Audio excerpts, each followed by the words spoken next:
മലപ്പുറം കൈമളശ്ശേരിയിൽ പാമ്പിന്റെ കടിയേൽക്കാതെ കുട്ടി രക്ഷപ്പെട്ടത് തലനാരിടയ്ക്ക്. വീടിനോട് ചേർന്ന് കുട്ടി കളിക്കുന്നതിനിടെ പാമ്പിനെ കാണുകയും ഓടി രക്ഷപ്പെടുകയുമായിരുന്നു. സംഭവത്തിന്റെ CCTV ദൃശ്യങ്ങൾ പുറത്ത്.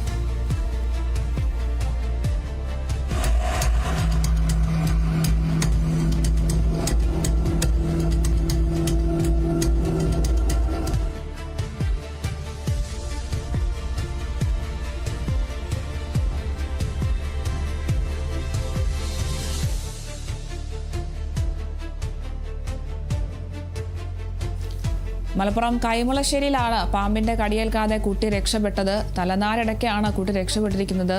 സംസ്ഥാനം ഒട്ടാകെ ഇപ്പോൾ പാമ്പിന്റെ കടിയേൽക്കുന്നവരുടെ എണ്ണം കൂടി വരികയാണ്. ചൂട് കൂടിയതാണ് ഇത്തരത്തിൽ പാമ്പിന്റെ കടി ഇത്തരത്തിൽ കൂടുന്നത് എന്നാണ് ഇപ്പോൾ ലഭിക്കുന്ന വിവരങ്ങൾ. എന്തായാലും കുട്ടി രക്ഷപ്പെട്ടിരിക്കുന്നത് തലനാരിടയ്ക്കാണ്. ഈ ഒരു ദൃശ്യങ്ങളിൽ നിന്നൊക്കെ നമുക്ക് വ്യക്തമാണ്. വീടിനോട് ചേർന്ന് കുട്ടി കളിക്കുന്നതിനിടെ പാമ്പിനെ കാണുകയും ഇങ്ങനെ ഓടി രക്ഷപ്പെടുകയുമായിരുന്നു. എന്തായാലും ഈ ഒരു ദൃശ്യങ്ങളിലൊക്കെ തലനാരിടയ്ക്കാണ് കുട്ടി രക്ഷപ്പെട്ടത് നമുക്ക് കാണാൻ സാധിക്കും. എന്തായാലും മലപ്പുറത്ത് നിന്നാണ് ഈ ഒരു വാർത്ത എത്തുന്നത്. മലപ്പുറം കൈമളശ്ശേരിയിലാണ് പാമ്പിന്റെ കടിയേൽക്കാതെ കുട്ടി രക്ഷപ്പെട്ടത്.